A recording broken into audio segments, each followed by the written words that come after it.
Have you ever felt stuck, wondering if real change is possible? Well, you're not alone. As Christians, we can approach change in several different ways.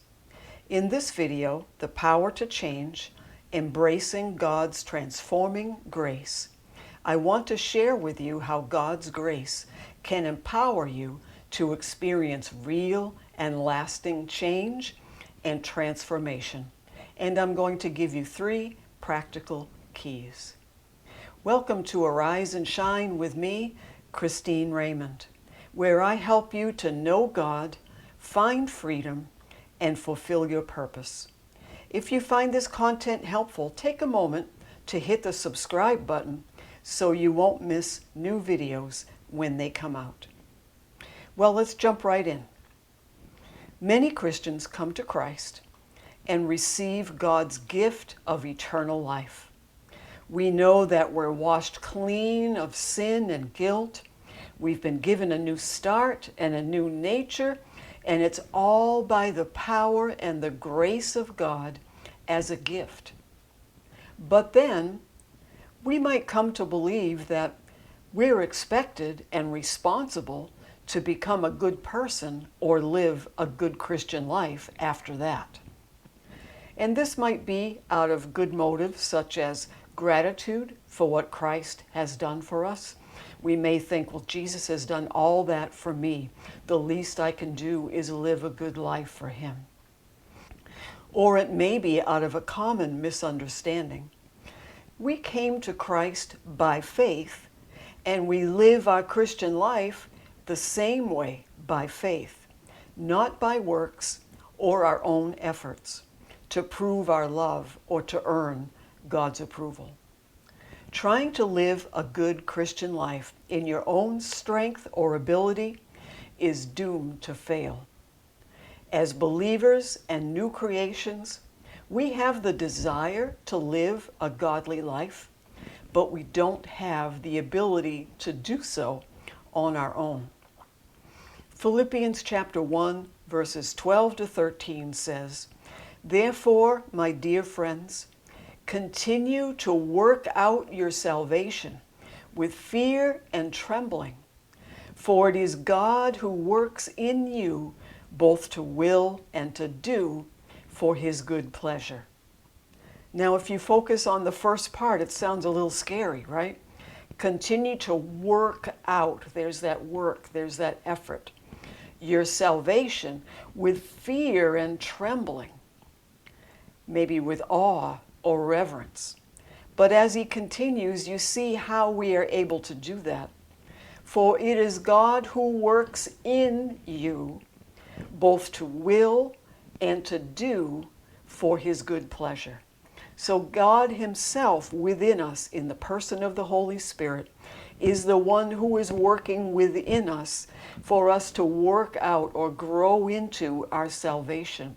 And he gives us both the will, meaning the desire, as well as to do, the ability to do for his good pleasure.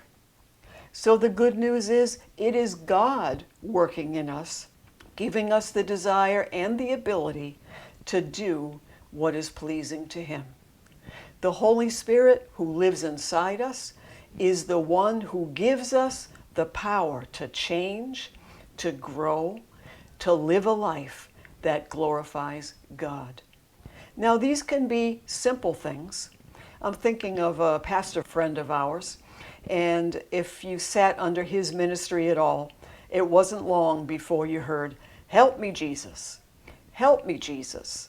He would teach kids in the church how to water ski, and before he pulled them on the boat, he would have them cry out, "Help me, Jesus." Then, boom, he would take off. So we learn in our lives, everything we do, we look to Jesus and we say, "Help me, Jesus." So it can be simple things like learning how to water ski, or they may be big things. It may be, for example, an addiction. When someone has an addiction, let's say an alcohol addiction, first of all, people minimize it to say, well, you know, I could stop drinking anytime I want to, but I've got it under control. But then as time goes on and the symptoms get worse, that person will find that they really are not able to make that change on their own. They are not able to break free from that addiction. Maybe they can do that for a short time, but we need someone bigger than us. We need the power of God to break addictions. We need the power of God to change us in our daily lives. I need God, and I remember calling out to God. I tried to have a prayer life for God, and I put in the effort and put in the effort and put in the effort. And I would do it for a short time, and then it would fall away. And then I'd repent, and I'd feel sorry, and I'd say, Lord, I'm so sorry. I'm going to have a prayer life for you. And I would try again and try again. And, you know, rinse and repeat, right? Because this would happen over and over. Eventually, it dawned on me, and it was humbling to say to God, God, I want to have a prayer life, but I know I cannot do it on my own. I cannot do anything on my own without your help. Would you please enable me to develop a prayer life? And you know what? He did, and it's still here today. So I want to give you a definition of grace. First of all, the common definition of grace that we've probably heard is that grace is God's unmerited favor. But you know, in the scriptures it says that Jesus grew in grace and favor with God and man. And if grace is God's unmerited favor, then Jesus didn't need any. So apparently grace is something a little bigger than that. I believe a more accurate definition of grace is the enabling presence of God. The enabling presence of God. We need the enabling presence of God, of the Holy Spirit, for everything. In this case, grace is the enabling presence of God to change. We need the grace of God. And for us to change for any length of time and for it to be sustained, we need the grace of God, the enabling presence of God to change. If you're finding this content helpful, take a minute and hit the like button. So how can we live this way? I have 3 keys for you, and in fact I have a bonus key after this, so be sure to stay tuned to hear all the keys and the bonus key. Key number 1, humble yourself. Acknowledge that you can only live a holy life by the power of God's grace. Your new heart, your new nature wants to do God's will, but you and I don't have the power to do it in ourselves only.